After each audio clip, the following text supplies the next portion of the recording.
Hello everyone and welcome to first video of another series I've decided to make, and the game I will be playing this time is called Card Hunter. I've discovered this game only a few days ago, but so far I had a lot of fun playing it, and that's why I've decided to make this let's play, or for now introduction, later maybe let's play. So you can maybe try it for yourself if you will like it and have fun with this game as I have. Now, what's Card Hunter? Card Hunter is free-to-play browser game, and for the game style, it's not that easy to describe. It's some hybrid between RPG, turn-based strategy, mixed with trading card game and really old-style Dungeons and Dragons-like game. So this description may sound a bit complicated, but it's really not that bad, and after a few minutes of playing everything is quite clear and easily to understand. I will just quickly mention each part of this description, how that works in the game. For the RPG part, we will be playing group of heroes who will be going through some dungeons, adventures where they will be getting experiences, some loot, more skills, so the usual RPG stuff. From the turn-based part, every battle in this game is on a square grid map where we'll be playing in turns, one turn for us, one turn for the AI, and switching turns until the battle is over. So again, nothing new there. Now for the trading card game part, it's a bit more complicated because how to explain it? Here you can see one of my characters. This is a human wizard, and he has some items, and when we mouse over let's say over this stuff, you can see that it has some cards attached to it as well as other items, and these cards attached to that item are creating our deck of cards. These cards are symbolizing actions we can do on the battle map. So by changing items in our inventory, we are changing our card deck, action deck, and like that we are customizing our characters and our group to the strategy we want to play. As you progress in the game, you get more and more loot, better and better items. That's how you're getting stronger. Also, you are getting more item slots. This wizard is only level 2, and you can see that we have only 4 slots for items, but when I check some other heroes, this is level 9 human wizard, and you can see he already has, how many is that, 6, 10 item slots, and the card deck is significantly larger. So as you get later in uh, the game is becoming more and more complex, and from what I've experienced, I'm not like a professional player of this game. I really didn't have time to play much, but from my experiences, the game is getting more and more complex later in the game, and it has its strategic depth, and it's really worth trying. I'm a turn-based strategy games addict, and this really caught my attention. And if you also like turn-based strategy games, I would say this is really something worth checking. But that's enough for the description of the cards for now. I will show one battle later in this video where I will explain how that exactly works in the battle, and it will be a lot uh, better understandable how these cards works. And for the last part from the Dungeons and Dragons like game, there are basically 2 levels of story in this game. One line of the story is the story of our heroes, all that, all those dungeons and adventures and leveling, things like that. But also there is another story. We are actually playing a group of players who are playing a game. So we will be following the story of our group, especially of our game master. Game master is a figure you would expect in any D&D-like game. So of our game master called Gary, his brother, some other characters, and that's the second part of the story. And as you would expect for Dungeons and Dragons like game, everything is about sheets of paper, dices, You can see already here that the inventory looks like sheet of paper. It's on the desk of the table. So this is the Dungeons and Dragons part of the game. As I've mentioned before, this game depends on rolls of dices.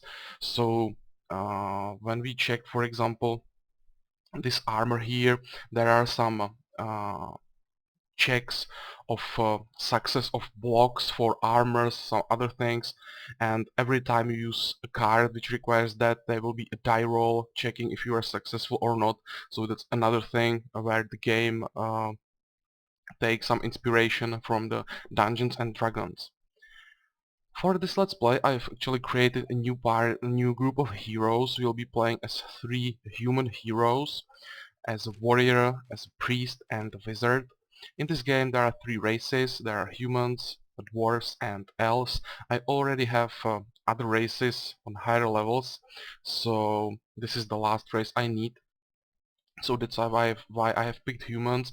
Each race has some specifics. Dwarves are quite tough but very slow compared to elves, who are exactly the opposite, quite fragile but have a lot of movement cards and are really fast. Humans are somewhere in the middle, but that's only from the start. Later, as you level up and get further in the game, get new items, there will be more and more differences between these races. So, for example, later humans can get cards who can add some movement to the whole party, uh, compared to elves who just get some crazy mobility and can run all over the map in one turn. So they are more and more randomized. For our classes, we can pick either warrior, priest, or a wizard. I've chosen one race, I mean one class, uh, for every hero to show all these classes, how they work. It's pretty obvious. Warrior, the hard-hitting melee fighter; priest, more like a support character with some healing and buffs; and the wizard, range fighter with spells, sometimes buffs, but more often debuffs for opponents. So the usual stuff you would expect from these classes in RPG. Um, I would say this is enough for the introduction of the game. Let's exit this building. Now we are on the world map. For the world map, to these icons you can see all these black portals here are dungeons where we can go. There are some other icons, for example this Orghead Tavern. That's the place where we can recruit new heroes for a bit of gold. Gold you can see up in the middle of the screen. I have 325 gold at the moment, so that's the in-game currency of the game. There are some other things like shops, where you can buy new items, sell your loot to get more gold, all the usual stuff really you would expect in RPG game. As I've mentioned, the in-game currency, there is another currency called pizza slices, and if you have ever played Dungeons and Dragons for real, the paper version, you know that longer sessions of this game quite often depend on uninterrupted uh, uh, supplies of pizza. At least that's how it worked for my group. I've been a GM for a group of people for like 15 years, and really hour-long sessions, sometimes even 20 hours in a row, we wouldn't be able to do without pizza. So I quite agree with this second currency in the game. This pizza slices you can get if you decide that you like the game, you want to invest some money in it. So you get this currency which allow you to buy some other things. But it's free to play, you don't have to pay anything, and I didn't pay anything until now, and the game works perfectly for me. Maybe later I will, buy some things to unlock some dungeons which are locked for people who uh, don't join the community of players who pay for the game. But it's up on everyone what you want to do. It's, as I said, it's completely possible to play the game without paying anything for it. Also, if you check the world map, I've played for a while and I've discovered all these dungeons, you can see it, but if we check the whole map, holy shit, that's huge. Imagine how large the game is. Early in the game, finishing one dungeon will take you, I don't know, maybe 15 minutes, depending on your gear. But later in the game, already in these dungeons, I can spend like 40 minutes in one dungeon, even more. And it's getting tougher and tougher. So if you check the size of the map, this game really can take a while to finish the campaign part. And also what you would expect from this, it has a working multiplayer, so if you finish the campaign or just don't want to play the campaign, you can always go for a multiplayer and play there. Games there are with higher level characters, but you get a set of high level characters for free for multiplayer, so if you don't want to play campaign, you can just go straight for the multiplayer.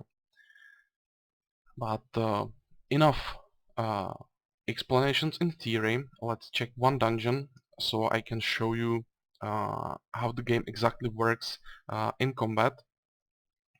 I will go for this dungeon here. That's the first thing you unlock after you enter the game. It's really simple and it's actually a bit lower level than I should go after, but I just want to explain how cards work and the basic mechanics of the game. So I will take this, and later, if I will continue with this let's play, I will go for other dungeons where I will more focus on the strategy and tactics and on things like how to build your card decks, all these things maybe later, but for now I really want to just introduce the game, so let's go for the raid on Omelette. The story for this dungeon is simple. As you appear in the game, you appear in the Orc's Head Tavern after you finish a tutorial, and there will be your first hero sitting, and suddenly a villager from the village of Omelette will run in and start shouting that some monsters are attacking his village. So of course, as heroes, the first thing we go after is we want to kill those monsters attacking these villagers. Uh, and as a first adventure and the easiest one, it's the best way where to show the mechanics of the game. As you enter the adventure, always there is a description of the whole adventure, and also here will be written how many of how many battles this adventure consists. This is only one battle, but later you can get 4, 5, maybe even more battles in one adventure. And here is recommended level for your heroes when you should try the adventure for the first time. So, let's check the description. Kobolds are raiding the peaceful village of Omelette, slaughtering the villagers and plundering their meager possessions. Will a brave adventurer step up to send these vicious bandits packing? The peasants will surely reward anyone valiant enough to aid them stopping the raid on Omelette. And of course we want to help them. So let's begin the adventure. And as you enter the whole adventure, every battle inside that adventure has its own description. This time it will be only one, but later, of course, there will be more. The village of Omelette's peaceful existence is torn asunder by the din of battle. A goblin raiding party has descended from the hills and set about ruthlessly sacking the small community. Drawing your sword, you rush to repel the invaders. So, yeah, let's fight them.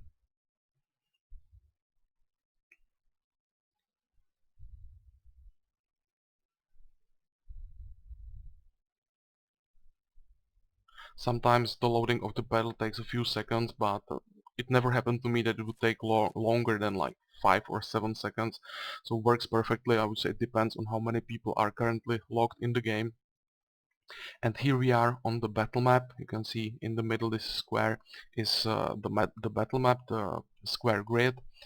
Around table with dice, some action cards here, so the typical stuff you would expect in the room or on the table where D&D like game is played. Here is our group of heroes. These are 2 goblins. On the top of the screen you can see their action cards. We can see 1 of those cards and can't see 3 of them. Later we can see more. For example, if they have armor, armor is not discarded after use, so when they use it the first time and keep it, we will be able to see it. But that's not that important. The more important thing is what we can see down here. These are action cards of each of our heroes. So let's go through them.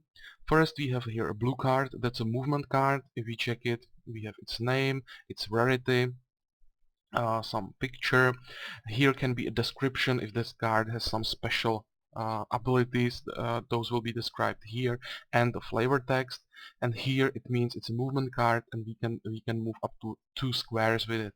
You can also see the blue squares on the battle map. That's where we can move.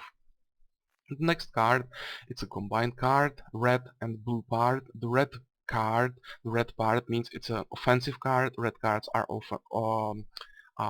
always offensive. From offensive cards we can see it has some attack, so when we use it we do 2 damage to an opponent, and it has a range of 1, so with this card we can only attack opponents which are on squares around our hero. And also it has some special ability, step 1. This means that when we use this card we can first move 1 square and then attack. If this card was pure red without the blue part, it wouldn't have the step, so with the typical attacking cards you can't move, you can just attack. The second card is the same, and another movement here. And this time it has a movement of 3, so you can move a bit faster with this card. And let's move to our priest. Here are some other cards. First, white cards are healing cards. This is, come on, down is a range of the cards, so how far we can reach to heal our heroes.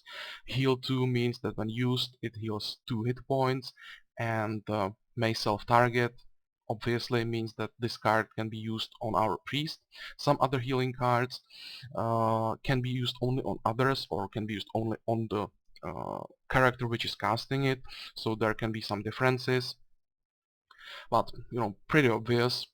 For other card, this is the armor card. I've mentioned those before. All cards I've been talking about so far are discarded after use, but armor, after you use it, you will keep it. This is described here in the description box. Return this card to hand or reattach after triggers. So when we are attacked, the game will check if we are successful, and after that we will keep it. And armor 2 means that if we are successful with the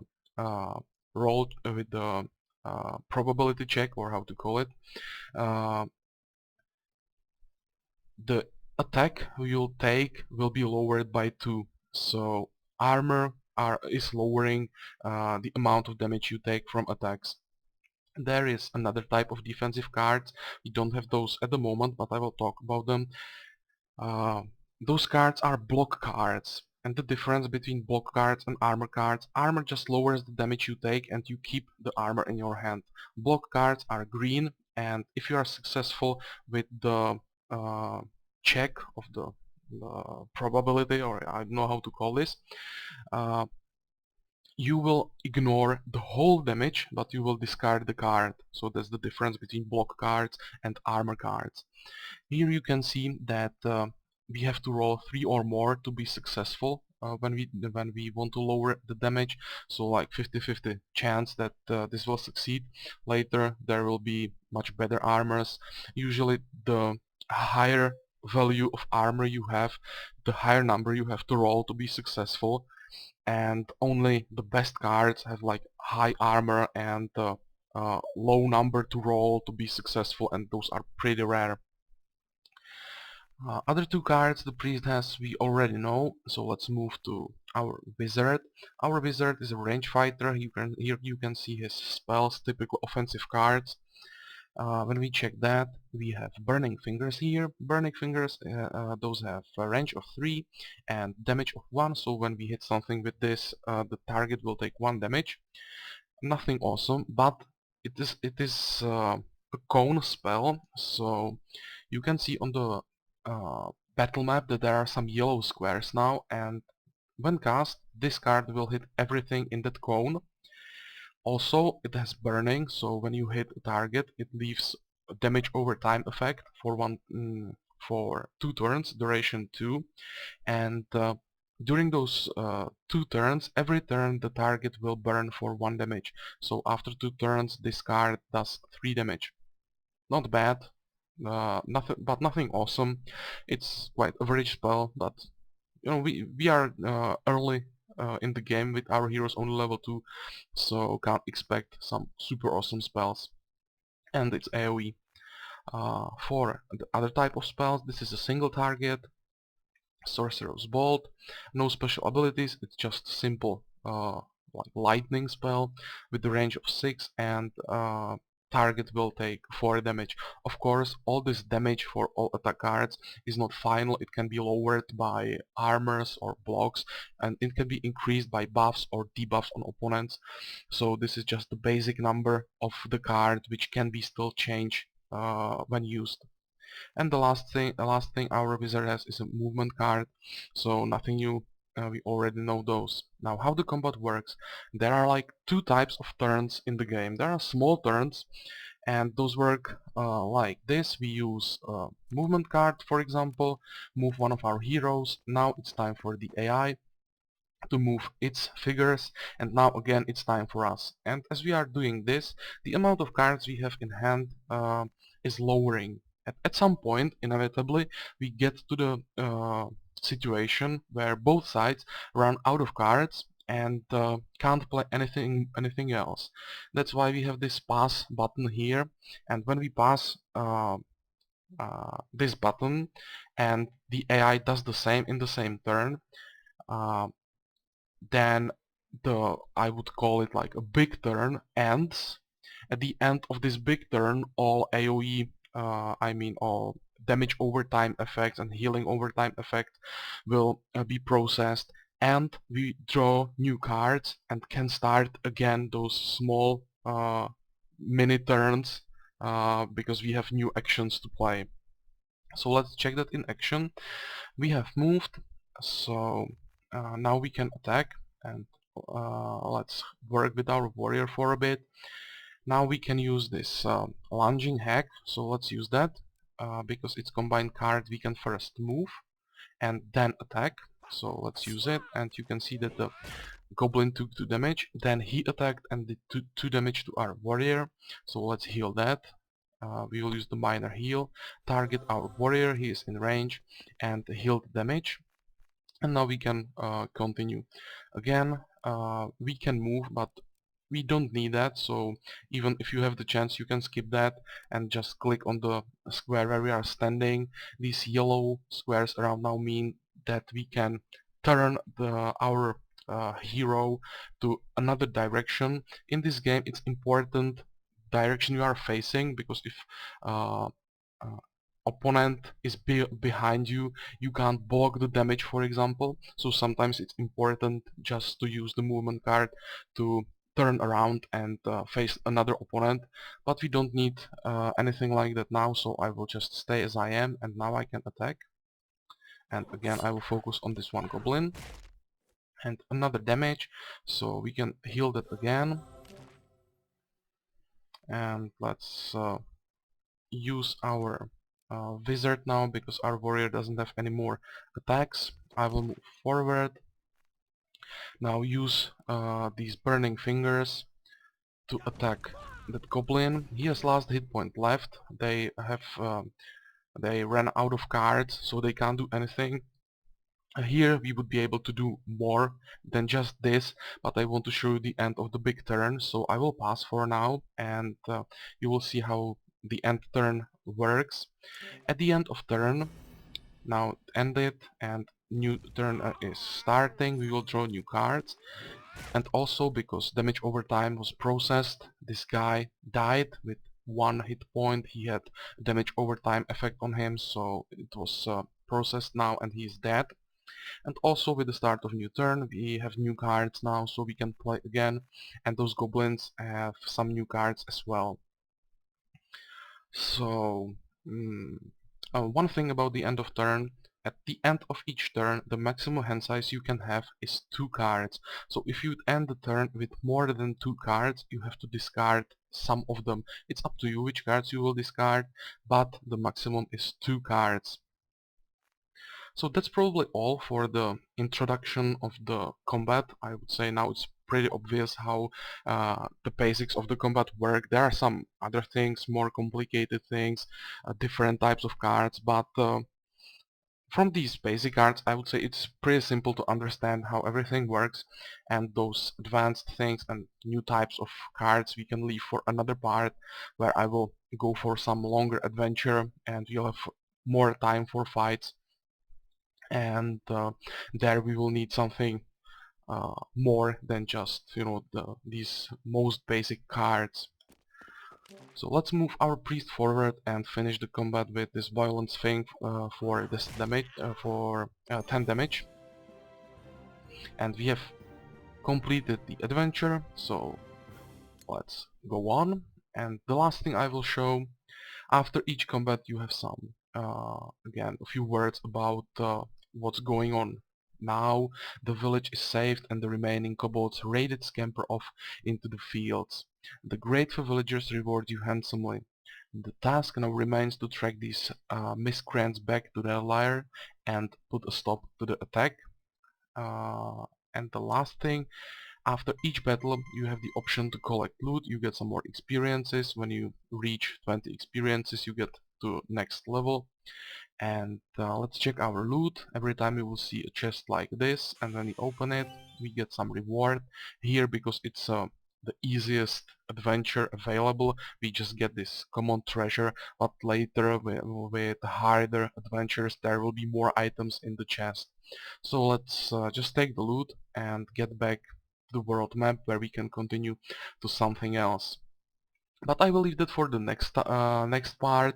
This I wanted to make just like an introduction of the game. I would say this should be enough for this introduction. I hope you liked it. I definitely like this game and I really see some potential in it. And I will be playing it for a while. So if you like uh, the game from what you have seen, really try it. The uh, how to say it? You can join the game in like 30 seconds. All you need is email where you will confirm your registration, and that's all. It really takes like 30 seconds to join the game. So no problem, and you can try it for yourself if you like it. But this will be all for this part. As I said, I hope you liked it, and I will see you in the next part. Until then, have a good time. See you, and